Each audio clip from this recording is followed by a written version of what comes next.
오늘의 이야기 살롬, 하나님의 평강이 여러분과 함께 하시기를 바랍니다.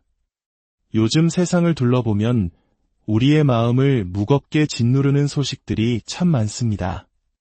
텔레비전을 켜거나 인터넷 뉴스를 볼 때마다 마치 지옥의 문이 활짝 열려 온갖 악한 것들이 쏟아져 나오는 것만 같은 기분이 들 때가 있습니다. 어떻게 인간이 이토록 잔인할 수 있을까? 어떻게 이런 끔찍한 일들이 버젓이 일어날 수 있을까 하는 생각에 깊은 무력감과 분노를 느끼기도 합니다. 우리가 사는 한국의 역사 속에서도 우리는 수많은 불의와 고통의 순간들을 겪어왔습니다. 억울하게 희생된 이들의 아픔과 슬픔은 여전히 우리 가슴 속에 깊은 한으로 남아 있습니다. 그래서 우리는 더욱 간절히 묻게 됩니다. 과연 정의는 승리할 수 있을까요? 이 모든 어둠과 불의는 과연 끝이 나기는 하는 걸까요?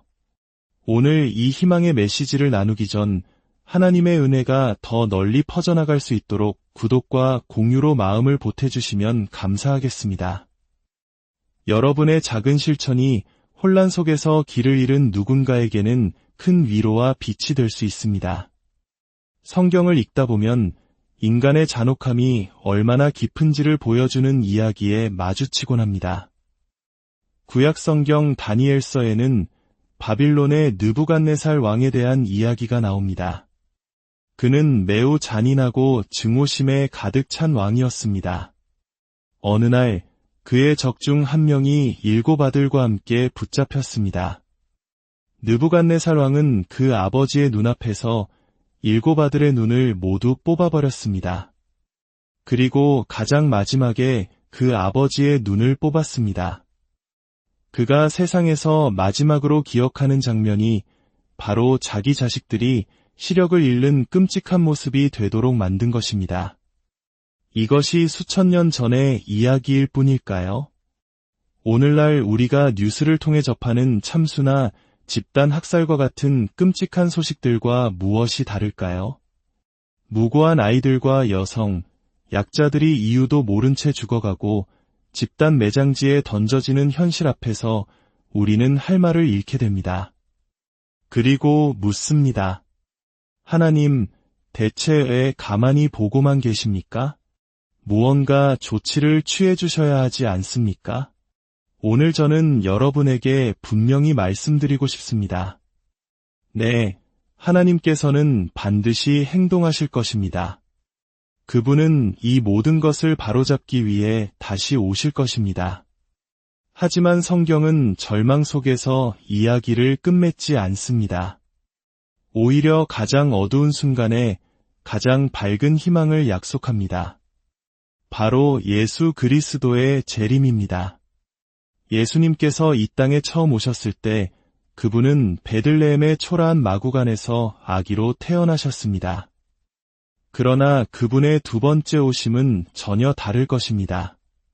그분은 하나님의 아들로서 모든 권능과 영광 가운데 왕으로 그리고 심판주로 이 땅에 다시 오실 것입니다. 이것이야말로 기독교 신앙의 핵심이자 고통받는 모든 이들을 위한 궁극적인 희망의 메시지입니다.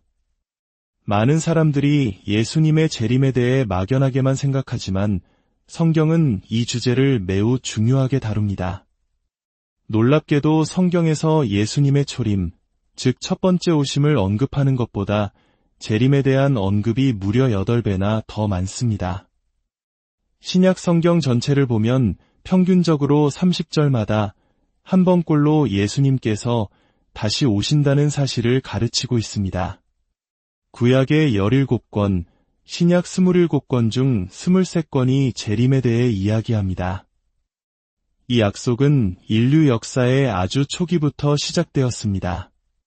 창세기에 등장하는 에녹은 아담의 7대 손으로 그는 예수님의 재림을 예언했습니다. 신약 성경 유다서 1장 14절은 이렇게 기록합니다. 보라, 주께서 그 수만의 거룩한 자와 함께 임하셨나니 이는 무사람을 심판하사 모든 경건하지 않은 자가 경건하지 않게 행한 모든 경건하지 않은 일과 또 경건하지 않은 죄인들이 주를 거슬러 한 모든 완악한 말로 말미암아 그들을 정죄하려 하심이라. 구약의 위대한 선지자 다니엘 역시 환상 속에서 예수님의 재림을 보았습니다. 그는 이렇게 말했습니다. 내가 또 밤 환상 중에 보니 인자 같은 이가 하늘 구름을 타고 와서 옛적부터 항상 계신 이에게 나아가 그 앞으로 인도되매 그에게 권세와 영광과 나라를 주고 모든 백성과 나라들과 다른 언어를 말하는 모든 자들이 그를 섬기게 하였으니 그의 권세는 소멸되지 아니하는 영원한 권세여 그의 나라는 멸망하지 아니할 것이니라. 예수님 자신도 감람산에서 제자들에게 당신의 재림에 대해 분명히 말씀하셨습니다. 마태복음 24장에서 예수님은 이렇게 선포하십니다. 번개가 동편에서 나서 서편까지 번쩍임같이 인자의 임함도 그러하리라. 그때에 인자의 징조가 하늘에서 보이겠고 그때에 땅의 모든 족속들이 통곡하며 그들이 인자가 구름을 타고 능력과 큰 영광으로 오는 것을 보리라. 사도 바울 역시 데살로니가 교회에 보낸 편지에서 주 예수께서 자기의 능력의 천사들과 함께 하늘로부터 불꽃 가운데에 나타나실 때에 하나님을 모르는 자들과 우리 주 예수의 복음에 복종하지 않는 자들에게 형벌을 내리시리니 라고 기록했습니다. 창세기부터 요한계시록까지 구약의 선지자들부터 예수님 자신과 사도들에 이르기까지 성경 전체가 한 목소리로 외치고 있는 것입니다. 주 예수 그리스도께서 반드시 다시 오신다고 말입니다. 그렇다면 그날은 어떤 모습일까요? 성경은 예수님께서 재림하실 때 그 발이 예루살렘 동편 감람산 위에 서실 것이라고 예언합니다. 그 순간 감람산은 동서로 갈라져 거대한 골짜기를 이룰 것이라고 스가랴서는 기록합니다. 그분의 오심은 휴거처럼 믿는 자들만 아는 은밀한 사건이 아닐 것입니다. 성경은 세상의 모든 눈이 그분을 볼 것이라고 말합니다. 어떤 이들은 이성 TV와 같은 기술 덕분이라고 설명하려 하지만 그것은 인간의 작은 생각일 뿐입니다. 말씀으로 온 세상을 창조하신 분께서 모든 인류가 당신의 영광스러운 재림을 동시에 목격하게 하시는 것이 어려운 일이겠습니까? 그분께는 불가능이 없습니다. 요한계시록 19장은 재림하시는 예수님의 모습을 이렇게 묘사합니다. 그분은 흰말을 타고 계시며 그 이름은 충신과 진실이라 불립니다. 그분의 눈은 불꽃 같고 머리에는 많은 관들이 있으며 피 뿌린 옷을 입으셨는데 그 이름은 하나님의 말씀이라 칭합니다. 그리고 가장 중요한 것은 그분은 혼자 오시지 않는다는 사실입니다. 하늘의 군대, 즉 먼저 세상을 떠났거나 휴거된 모든 성도들과 능력의 천사들이 그분과 함께 올 것입니다. 만약 당신이 지금 예수 그리스도를 믿는 성도라면 바로 당신이 그 영광스러운 재림의 군대에 속하게 될 것입니다.